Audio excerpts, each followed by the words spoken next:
Donc on va voir ce qu'est un système de retenue et avant cela on peut parler des dispositifs de protection collective, des équipements de protection collective que sont par exemple les garde-corps.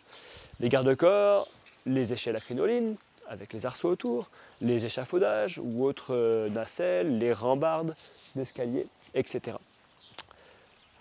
Revenons donc au système de retenue. Si jamais je devais démonter ce garde-corps parce qu'il n'est pas terminé ou parce qu'il est à changer, il faudrait que je me protège pour éviter de chuter du coup de l'autre côté.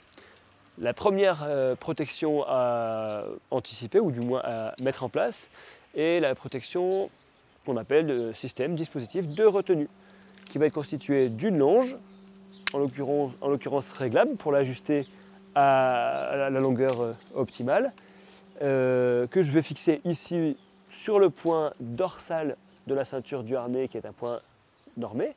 Je pourrais le fixer sur n'importe quel point normé du harnais, c'est juste que celui-ci sera plus pratique pour ne pas avoir la longe devant moi quand je travaille. Je vais donc connecter cette longe à mon harnais et ensuite sur un point d'ancrage.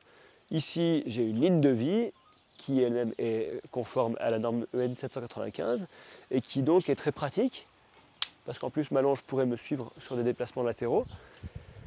Je dois m'assurer que ma longe soit suffisamment courte pour m'empêcher d'aller vers la chute. Un système de retenue doit empêcher l'opérateur de pouvoir chuter.